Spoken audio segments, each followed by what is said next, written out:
No, one of the boys I served with overseas in the army was at the protest at the shrine. One of the boys that you served with? Served with on deployment was at the protest at the shrine. That's pretty sad. You say you wouldn't do it now based on what's happened in the last few years, but you're hoping some independents take back a bit of that power and bring the country back to a place where you would, if you had to go back in time, rejoin and reconsider doing exactly what you did?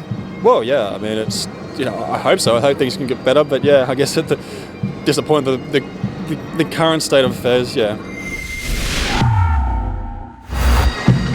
Yemini for Rebel News in Melbourne, Australia for the first Anzac Day Parade March in 2 years.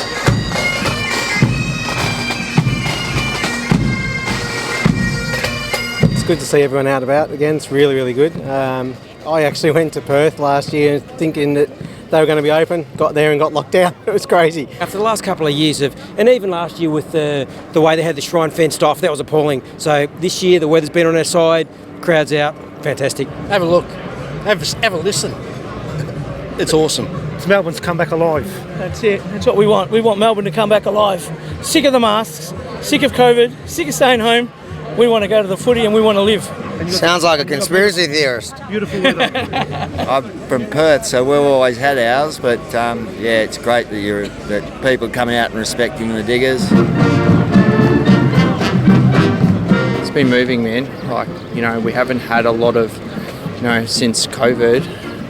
I feel like, this year has been super special, bro. Yeah. Did you miss it? No. Yeah, she's missed it. I'm getting heckled by... She's missed it. She's missed it? Yeah, she's never, yeah. You getting on the piss today? Nah, I've been on the piss. So this is not your natural...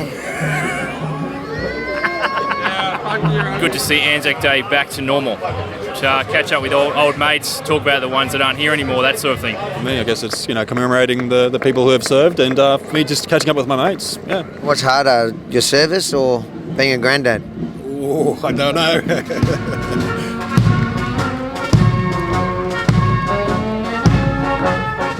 Sack Dan. I saw him up there before, clapping. Yeah. How'd that feel to see him up there? Not so good.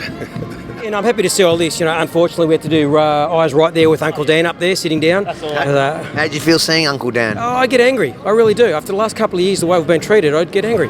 Were you happy to see him out there? I mean, I don't know anybody in my community that likes that guy. It was hard to march past him. Did you see him? You saw him? It was hard to march past him. If he's watching this now, what would you say to Dan? Probably something you can't broadcast, to be honest. This is Rebel News. We can probably broadcast. Yeah, who knows what to vote for this year. I certainly don't like any of the big parties, but Dan Andrews has definitely got to go. Do you have any hopes for this election? I hope to see independents make as much gains as possible, and I hope more and more people move away from the major parties. I'm not happy with it, with the way they've handled the pandemic, etc. I think it was a huge overreaction. Just way too extreme, way too controlling, and just the draconian nature of it. Just the way you have to do this. It's like with no discretion, no distinction between different risk profiles and that. Yeah, so I was disappointed really with how it was, and just even concerned. I mean, what the direction of it all is. Yeah. Would you say that was the Australia you fought for? No, it wouldn't. I mean, if this was the situation now, the army is not something I would have considered joining, because it's like, well, I don't support this system, whereas at the time it was very different. How are you feeling with this election? Vote for the minor parties, put the majors last. It's funny because all the veterans I'm speaking to are telling me the same thing. Yeah, good on them, good on them. Do you reckon they're going to get a bit of a shock in a couple of weeks? I hope so. There better be change in the air, I think. I lost my job through COVID and everything, and you've always got to have hope, don't you? That's why you do these things, but fingers crossed there's some change. I think as long as we can get some minority seats in there and pull the power that way, then that's the way it's got to be, I think. Over the last couple of years, we did see a couple of protests and some that got a lot of media attention at the shrine. How did that make you feel? I wasn't happy about that at all. And I am for protests. I love protests. Fight for your right. But probably not there.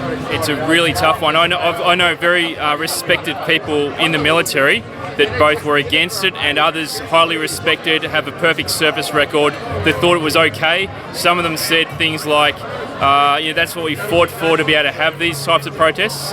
Maybe if they were protesting something else, other people would have been okay with it.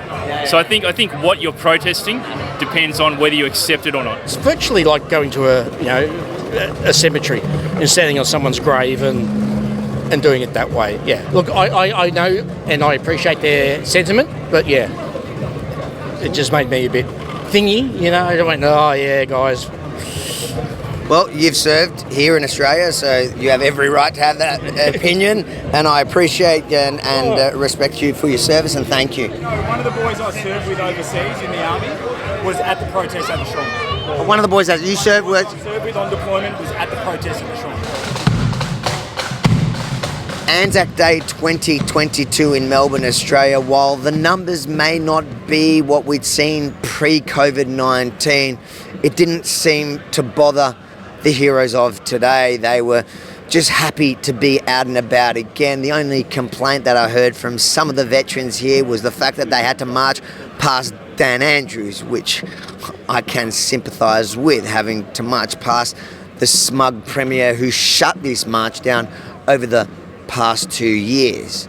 But overall, it's their day, and it's important to remember what this day is about, because freedom isn't free, and today we remember those fallen heroes that paid the ultimate price, that sacrificed everything and gave up their lives for the freedoms we enjoy today. Yemini for Rebel News in Melbourne, Australia, lest we forget.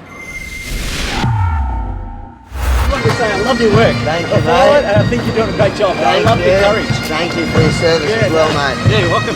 Good job. If you enjoyed this report, make sure to like, comment, and most importantly, share it far and wide. Then head over to followavi.com, subscribe to my mailing list, and join me on all my social media to ensure that you receive the other side of the story in the lead up to this most important election. Followavi.com now.